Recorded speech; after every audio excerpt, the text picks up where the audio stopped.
तो आज हम करने वाले हैं 7 जुलाई का क्वेश्चन नंबर 2024 2024 नंबर क्वेश्चन है। Maximise the confusion of an exam. ठीक है, इस तरीके से दिया हुआ है कि उसके जो है आंसर की है, तो TTFF तरीके से दिया हुआ है आंसर की, है ना। ओके, तो तुम्हें क्या करना है, जैसे कि एक आंसर की दिया हुआ है, जैसे कि इसमें TTFF इस तरीके से लिखा हुआ है आंसर की में। ठीक है, कि ट्रू फिर फॉल्स, इस तरीके से जब तुम पढ़ोगे तब तुम्हें पता चलेगा कि जो है आंसर है ना। चेंज द आंसर की फॉर एनी क्वेश्चन। और तुम जो आंसर की है उसमें कितने चेंजेस कर सकते हो, जो कि के दिया हुआ है। ठीक है, चेंज द आंसर की फॉर एनी क्वेश्चन, हाँ, ट्रू से फॉल्स कर सकते हो। ठीक है, maximum number of consecutive tree तुम्हें बताना है ना। तो क्या मतलब बताना है तुम्हें कि इस आंसर की में अगर अगर तुम्हें दो चेंज करने को दिया जाए, देखो इसका क्या मतलब है। एक आंसर की है, पहला ट्रू, दूसरा ट्रू, तीसरा फॉल्स, चौथा फॉल्स। अगर तुम्हें दो मौके दिए जाए कि तुम किसी दो क्वेश्चन को चेंज कर सकते हो, और ऐसा चेंज करो कि तुम्हारी कंसेक्यूटिव ट्रू की नंबर मैक्सिमम हो, तो तुम क्या करोगे कि दो दो बदल सकते हो। इन दोनों एफ को ट्रू कर दो, या इन दोनों ट्रू को एफ कर दो, कुछ भी कर दो, मतलब ट्रू को एफ करो या एफ को ट्रू करो, लेकिन कंसेक्यूटिव बड़ा आना चाहिए। कंसेक्यूटिव क्या आना चाहिए, एक बड़ा सा आ जाना चाहिए। ठीक है, ऐसा करो। जैसे कि इसमें एक चेंजेस कर सकते थे, तो एक ट्रू को फॉल्स कर दिया। ठीक है, एक ट्रू को फॉल्स कर दिया, तो कंसेक्यूटिव जो है एफ कितना हो गया, कंसेक्यूटिव एफ 3 हो गया। ठीक है, इसमें देखो कि एक चेंज कर सकते थे, तो इस वाले एफ को अगर तुम ट्रू कर दोगे तो देखो 5 ट्रू हो जाएगा, या इस वाले को भी करोगे तो इस तरफ से 5 ट्रू हो जाएगा, तो इसका आंसर 5 है। ठीक है, तो देखो ये ऐसा ही क्वेश्चन है जो कि पिछले दिन का क्वेश्चन था। ठीक है, सेम क्वेश्चन है ये, बस इसमें जो है उसमें एक चेंज कर सकते थे, इसमें जो है नंबर ऑफ के टाइम्स आप चेंजेस कर सकते हैं। ठीक है, तो क्वेश्चन को करना वैसे ही है जैसे उसको हमने स्लाइडिंग विंडो से किया था, इसको भी हम स्लाइडिंग विंडो से करेंगे। स्लाइडिंग विंडो क्यों लग रहा है, देखो देखो तुम्हें क्या चाहिए कि कंसेक्यूटिव कितने ट्रू है ये चाहिए। देखो कभी भी कंसेक्यूटिव मांगा जाए, देखो एक तो तुम ये सब रिकर्सन से भी हो सकता है। ठीक है, उसमें टाइम भी ज्यादा लगेगा, ऑर्डर एन स्क्वायर में पहुंच जाएगा, लेकिन स्लाइडिंग विंडो में क्या होता है, ऑर्डर एन में हो जाता है। और स्लाइडिंग, देखो तुम्हें क्या चाहिए, हमें चाहिए कि कंसेक्यूटिव, देखो इस वाले को देखो, हमें कंसेक्यूटिव पता करना है ना। जैसे देखो हम अगर मान लो यहाँ तक पहुंच गए, तो हमें पता रहेगा कि यहाँ तक में कितने हमारे बने हैं। हम जैसे मान लो कि हैं, इसको ट्रैक रखे कि यहाँ तक कितने ट्रू है कितने फॉल्स है हमें पता हो। फिर हम थोड़ा आगे बढ़े, हमें आप पता हो कि कितने फॉल्स है कितने ट्रू है।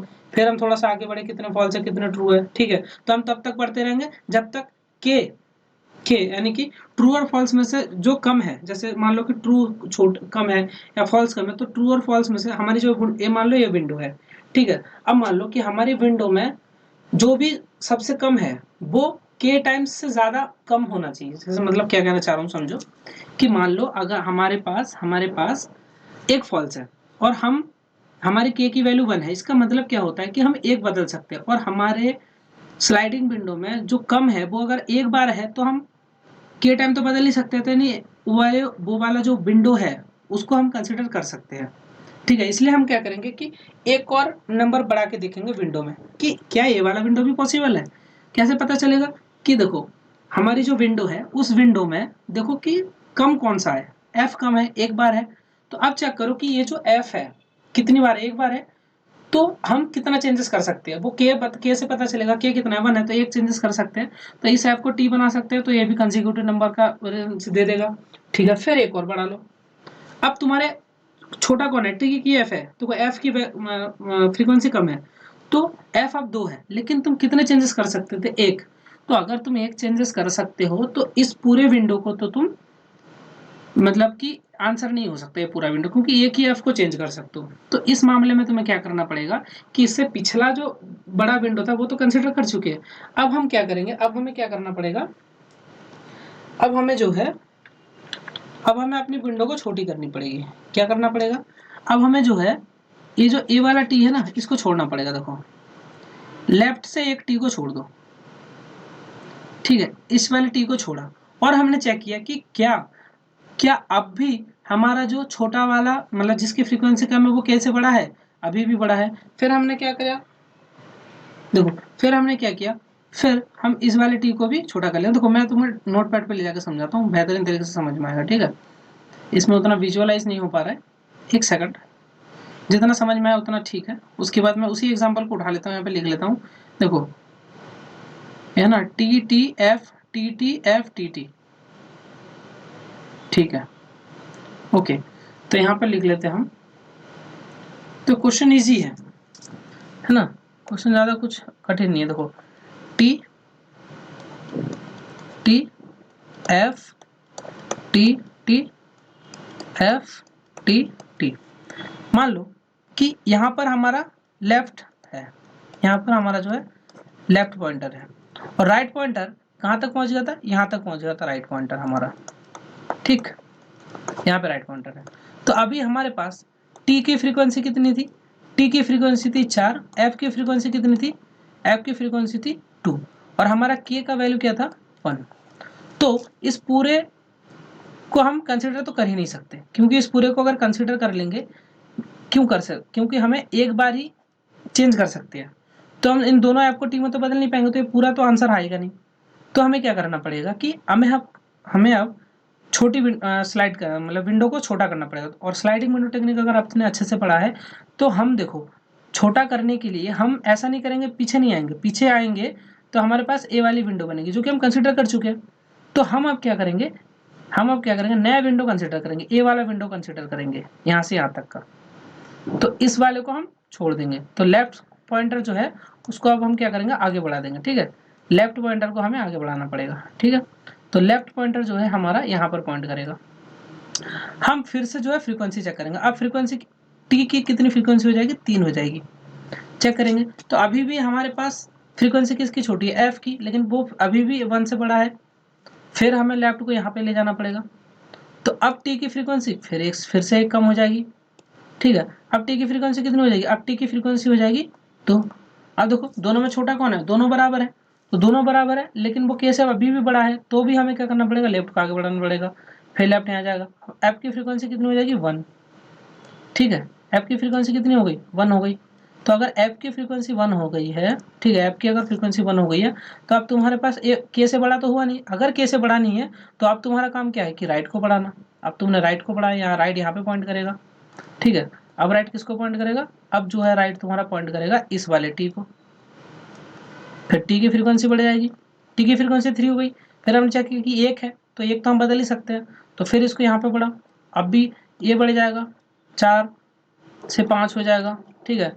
लेकिन इसकी फ्रीक्वेंसी बराबर है, और जब राइट एंड कर देगा तब हम आंसर रिटर्न कर देंगे। समझ में आ रही है, समझ में आ रहा है कुछ, ओके। तो देखो नॉर्मल सा ही चीज़ है, इसमें कुछ ज़्यादा बड़ा नहीं था। तो सबसे पहले हमें क्या करना पड़ेगा, सबसे पहले हमें देखो एक लेफ्ट पॉइंटर ले लो, एक राइट पॉइंटर ले लो, दोनों यहाँ से स्टार्ट कर दो, ठीक है। अब देखो के साइज है, के का क्या मतलब है, यानी कि इतनी बार तुम चेंजेस कर सकते हो। जैसे के अगर 4 होता तो एटलीस्ट तुम्हारा आंसर तो 4 होगा ही होगा। समझो, अगर के 4 है तो एटलीस्ट तुम्हारा आंसर 4 क्यों होगा। मान लो कि ऐसे दिया हुआ है टी एफ, ठीक है। और लेकिन अगर तुम्हारा के दिया हुआ है 4, ठीक है, तो तुम्हें पता ही है अगर के 4 दे रखा है और साइज 4 है तो तुम 4 बार बदल सकते हो ना। तो इस टी को टी रहने दो, एफ को भी कर सकते हो, एस को, मतलब कि तुम्हारे पास 4 बार ऑप्शन है, और लेकिन तुम मैक्सिमम से मैक्सिमम देखो 2 बार चेंज करके ही तुम इसको आंसर कर दोगे। तो जितना बड़ा के है उतना आंसर तो आएगा ही आएगा, क्योंकि देखो जैसे मान लो कि टी एफ और टी है और तुम्हारे पास 3 है, 3 तो के जितना, जैसे मान लो के 2 है तो कम से कम आंसर तो 2 होगा ही होगा। जैसे मान लो कि T F T F T F T F T F, अगर तुम्हारे पास अब के दिया हुआ है 3 तो कम से कम 3 तो आंसर आएगा ही आएगा। क्यों, क्योंकि जैसे मान लो इसको कंसिडर कर लो, इस 3 में, तो अगर ये 3 डिफरेंट है तो सोचो कि तुम किसी एक को बदल सकते हो, एक इसको भी बदल सकते हो। मान लो कि इसको बदलने की जरूरत पड़ेगी तो इसको भी बदल दोगे, इसको जरूरत पड़ेगी तो इतना तो तुम कर ही सकते हो, क्योंकि तुम्हारे पास 3 मौके हैं, तो उतना तो आंसर आएगा ही आएगा। तो इसलिए क्या करो कि सबसे पहले तो जितना के दिया रहेगा ना, ठीक है, उतने को तुम अपने आंसर में डाल लो कि इतना तो आंसर हमारा होगा ही होगा, इसे इनिशियलाइज कर दो।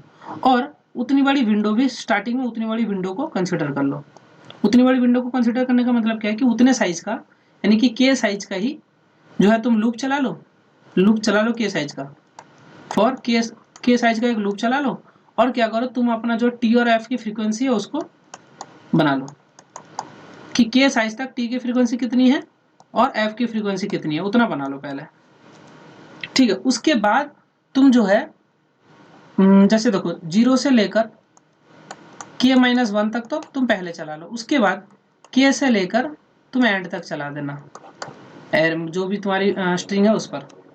ठीक है, क्योंकि इतना तो आंसर होगा ही होगा, उसके बाद तुम चेक करो ना, क्यों उसमें बाल तुम्हें चेक करना, क्योंकि इतना तो आंसर आना ही आना है, उससे बड़ा आंसर आ सकता है कि ना, वो चेक करेंगे। ठीक है ना, देखो इसका कोड लिखता हूँ डायरेक्ट, इसमें ज़्यादा कुछ है नहीं, तुम वैसे ही समझ जाओगे। तो सबसे पहले हमें क्या करना था कि जितने साइज का है उतने साइज का तो आंसर आएगा ही आएगा। समझ में आ रहा है कुछ? ठीक है, करूँ कोड लिखूं? ओके, लिखते हैं, चलो देखो सबसे पहले तुम्हें क्या करना था, बहुत इजी है, बस देखते जाओ। सबसे पहले तुम्हें क्या करना था कि तुम्हें जो आंसर आएगा ना, तुम्हारा आंसर, ओके यहाँ पर जो आंसर है, मान लो कि जो भी आंसर होगा मेरा, जो भी आंसर होगा वो इक्वल्स टू के तो होगा ही होगा। ठीक, अब तुम्हें क्या करना है कि उतने साइज का एक लूप चला के तुम अपना जो है फ्रीक्वेंसी को बना लो। अच्छा, फ्रीक्वेंसी कैसे बनाओगे, देखो कैरेक्टर्स की फ्रीक्वेंसी बनानी है, तो कैरेक्टर की तो दो ही होगा, टी और एफ होगा, तो इसकी फ्रीक्वेंसी अनऑर्डर मैप पे बना लो। अनऑर्डर्ड मैप में इसकी फ्रीक्वेंसी को ऐड कर लो, और अनऑर्डर मैप कैसा होगा, कैर के साथ हम मैप करेंगे किसको, इंटीजर को, मतलब कि इस कैरेक्टर की कितनी फ्रीक्वेंसी होगी, तो एक कैरेक्टर की फ्रीक्वेंसी, तो कैरेक्टर और इंट, नाम रख दो मैप, बस हो गया। लूप चला लो, कितने साइज का चलाना है, के साइज का, तो के साइज का अगर चलाओगे तो आई इक्वल्स टू 0 से आई लेस देन के तक ही जाएगा, क्योंकि के टाइम्स चलाना है और 0 से स्टार्ट हो रहा है, तो हम के माइनस 1 तक ही जाना चाहिए, तो इसलिए लेस देन के। ठीक है, अब हमें क्या करना है कि हमें जो है क्या बढ़ाना है, मैप की फ्रीक्वेंसी बढ़ा लेनी है। तो क्या करना है, जो भी मैप है हमारे पास, मैप के किस में, आंसर की मैप के अंदर किसकी फ्रीक्वेंसी बढ़ानी है, किसी भी कैरेक्टर की, और मैप के अंदर कौन सा कैरेक्टर है कैसे पता चलेगा, जो भी एरे का नाम है उस एरे के अंदर और इस वाले इंडेक्स पे, आई इंडेक्स पर जो भी है क्या होगा, कैरेक्टर ही होगा, तो उस कैरेक्टर के प्लस प्लस कर दो, क्योंकि 0 होता है बाय डिफॉल्ट, तो प्लस प्लस होगा, तो जैसे कि मान लो पहले टी है तो टी के कॉरेस्पॉन्डिंग क्या हो जाएगा, प्लस प्लस, यानी कि पहला 1 हो जाएगा, फिर दोबारा आएगा तो T2 हो जाएगा, मान लो एफ आया पहली बार तो F1 हो जाएगा, फिर एफ आया तो F2 हो जाएगा। तो इस तरीके से यहाँ पर तुम्हारा पहले के तक का तुम्हारा फ्रीक्वेंसी बन चुका है। अब तुम्हें क्या करना पड़ेगा, देखो लेफ्ट है और राइट है, ठीक है, तो तुम लेफ्ट को भी कर लो। अब तुम्हें मेन लूप चलाना है, तो लेफ्ट भी तो है, तो लेफ्ट को तुम बना लो 0। ठीक है, अब लूप चलाओ, और लूप में राइट को इनिशियलाइज कर लेंगे फॉर इंट। अब तुम्हारा राइट आएगा, तो राइट कहाँ तक जाएगा, राइट कहाँ से स्टार्ट होगा, देखो आई से के माइनस 1 तक हो गया, तो के से स्टार्ट होगा और जाएगा कहाँ तक, बताओ, कि राइट लेस देन आंसर की डॉट साइज, यानी कि एरे का जो है, एरे के साइज के लास्ट तक जाएगा, है ना, एरे के साइज के लास्ट तक जाएगा, और राइट हो जाएगा प्लस प्लस। इतना समझ में आ रहा है? अब हमने पूरे एरे पे चला दिया। अब देखो पूरे एरे पे जब चल रहा है तो करना क्या क्या है, सबसे पहले देखो क्या करना है, सोचो जो है पूरे एरे पे चल रहा था, तो सबसे पहले क्या करना है, जो हमारा फ्रीक्वेंसी अभी तक बन गया, अब हम क्या चेक करते थे कि उसमें जो छोटा वाला है, देखो हम क्या कर रहे थे, देखो एक बार नोटपैड पे समझाता हूँ। देखो हम क्या कर रहे थे कि हमने जो फ्रीक्वेंसी बनाई थी उसमें जो छोटा होता है क्या वो कैसे बढ़ा है कि ना चेक करते हैं। ठीक है, अगर वो कैसे बड़ा है तो हम लेफ्ट को आगे बढ़ाते हैं, अगर कैसे छोटा है या बराबर भी है तो हम राइट को आगे बढ़ाते हैं। ठीक है, और हर बार हम क्या करेंगे, जब भी इस वाले लूप से बाहर आएंगे तो इसका मतलब हमारे पास कोई ना कोई एक वैलिड आंसर होगा, तो उस वैलिड आंसर को भी हम अपने आंसर में ऐड करेंगे। ठीक है, उस तरीके से काम चलेगा। तो सबसे पहले हमें क्या करना था, सबसे पहले जैसे मान लो हमें के वाला सबसे पहले जो के की फ्रीक्वेंसी है उसको ऐड करो, क्योंकि के आंसर देखो पहले के माइनस 1 तक का जो था, यानी कि पहला के है उतना तो आंसर होगा ही होगा, उसके बाद एक जोड़ने पे क्या हमारा आंसर बदलेगा कि नहीं वो चेक करना है। तो हम क्या करेंगे, सबसे पहले हम मैप में अगली वाली वैल्यू को जोड़ लेंगे, सेम लाइन होगी कि मैप में जो अगली वाली वैल्यू है उसको जोड़ लो, लेकिन अगली वाली वैल्यू किस में होगी, राइट वेरिएबल में होगी, हमने वेरिएबल का नाम बदल दिया है, तो राइट वेरिएबल को जो है प्लस प्लस कर लो। अब हमने क्या करा कि अगली वैल्यू को जोड़ लिया, अगर वैल्यू जोड़ लिया है अब हम चेक करेंगे कि क्या दोनों में से जो छोटा है, तो दोनों में से जो छोटा है कैसे पता चलेगा कि मिन ऑफ क्या, मैप ऑफ कौन सा कैरेक्टर, एक तो कैरेक्टर टी है, एक तो कैरेक्टर टी है, या तो ये वाला होगा या मैप ऑफ कैरेक्टर एफ है, एफ। इन दोनों में से जो भी मिनिमम है, देखो इन दोनों में से जो भी मिनिमम है वो क्या होना चाहिए, ग्रेटर देन, इन दोनों में से जो भी मिनिमम है वो अगर ग्रेटर देन के जब तक रहेगा, देखो यही मैंने बताया था, यहाँ पे मैंने यही बताया था कि इन दोनों में से जो भी छोटा है वो अगर के से जब तक बड़ा रहेगा तब तक हमें क्या करना पड़ेगा, लेफ्ट को आगे बढ़ाना पड़ेगा। ठीक है, ठीक है, देखो अगर के बड़ा है तो तब तक हमें क्या करना पड़ेगा, तब तक हमें क्या करना पड़ेगा, लेफ्ट को आगे बढ़ाएंगे, तो लेफ्ट को अगर आगे बढ़ाएंगे तो लेफ्ट की काउंट कम हो जाएगी, तो अगर लेफ्ट की काउंट कम होगी तो इसका मतलब हमें जो है ये वाली लाइन कॉपी करनी है और लेफ्ट का कम करना है ना, तो एक मिनट पी, तो लेफ्ट को कम करना है तो पहले तो वेरिएबल का नाम चेंज करते हैं, जहां पर भी लेफ्ट है, लेफ्ट 0 से स्टार्ट हुआ था, तो ये हमें जो है फ्रीक्वेंसी हमें इसकी माइनस माइनस कर देनी है। ठीक है, तो इसका मतलब है कि लेफ्ट से हमने फ्रीक्वेंसी को घटा दिया, तो फ्रीक्वेंसी तो घटा दी, फ्रीक्वेंसी घटा देने के बाद जो लेफ्ट वाला वेरिएबल है उसको आगे भी तो बढ़ानी है, तो लेफ्ट को हमने आगे बढ़ा लिया। इतनी बात समझ में आ गई। तो जब तक मान लो जब तक वो के बड़ा रहेगा, देखो जब तक इन दोनों में से छोटा वाला के से बड़ा रहेगा तब तक लेफ्ट को बढ़ाते जाओ बढ़ाते जाओ बढ़ाते जाओ, जहां पर ये मतलब इससे बड़ा ना रहे, यानी कि जो छोटा हो इन दोनों में से टी और एफ की फ्रीक्वेंसी में जो छोटा हो वो अगर के बराबर हो जाए, इसका मतलब वो वैलिड आंसर हो सकता है, तो अगर हो सकता है तो लूप से बाहर आ जाओ, लूप से बाहर आके उसको तुम अपने आंसर में जोड़ने की कोशिश करो कि अब जो आंसर होगा वो क्या होगा, मैक्स ऑफ, क्योंकि मैक्सिमम वाला चाहिए, तो या तो तुम्हारा जो आंसर था वो या अभी जो तुम्हारा विंडो का साइज है वो, और अभी विंडो का साइज क्या है, right minus left plus 1, right minus left plus 1, क्या मतलब है इसका, वो देखो देखो अगर मान लो तुम यहाँ से देखो 2f जब हो गया था, जब 2f हो गया था, देखो जब यहाँ से तुम यहाँ तक आए थे और हमारे पास एक एफ ए था और एक एफ ए था, 2f था हमारे पास, तो हम क्या कर रहे थे कि इसको यहाँ से लेफ्ट को यहाँ से यहाँ ले आए, फिर यहाँ से यहाँ ले आए, फिर जब यहाँ से यहाँ लाए थे तब जाके हमारे पास एक वैलिड बना था कि अभी हमारे पास जो के भी 1 है और हमारे पास जो छोटा फ्रीक्वेंसी है वो भी 1 है, तो ए वाला तुम्हारा आंसर हो सकता है, क्योंकि तुम एक बदल सकते हो, तो इस आपको टी बदल दोगे तो आंसर तुम्हारा 3 हो सकता था। ठीक है, उसके बाद तुम राइट बढ़ाते हो, फिर आंसर तुम देखोगे कि अभी भी छोटा है तो तुम आंसर में 4 ऐड करोगे, फिर तुम देखोगे कि अभी तो साइज 5 है तो ये 5 ऐड करोगे, क्योंकि यहाँ पर भी तुम्हारी छोटे वाले की फ्रीक्वेंसी कैसे बढ़ानी है, यहाँ तक जब तुम यहाँ तक करोगे छोटे वाले की फ्रीक्वेंसी अभी भी तुम्हारा उतना ही है, तो इस तरीके से तुम्हारा आंसर में जो है मैक्सिमम ही अपडेट होगा। ठीक है, और जब ये पूरा लूप खत्म हो जाएगा तब तुम आंसर रिटर्न कर दोगे, आंसर को, बस नॉर्मल स्लाइडिंग विंडो है, जो भी इस तरीके का क्वेश्चन दिखे सीधा स्लाइडिंग विंडो लगा दो।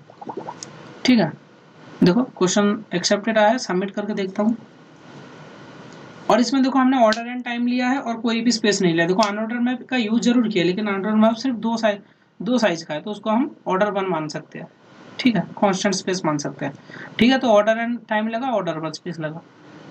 ठीक है, इस तरीके से इस क्वेश्चन को कर सकते हो, कोड में दे दूंगा, अगर आपको वीडियो अच्छी लगती है तो लाइक करें और चैनल को सब्सक्राइब भी करके रखें, ताकि मैं जब भी वीडियो डालूं, कभी मैं सुबह डाल देता हूं, कभी दोपहर को, कभी शाम को डाल पाता हूं, तो जब भी मैं वीडियो डालूं, ठीक है, तो मेरी वीडियो को तब देख सकते हो, है ना। ओके, चलो मिलेंगे नेक्स्ट क्वेश्चन पर।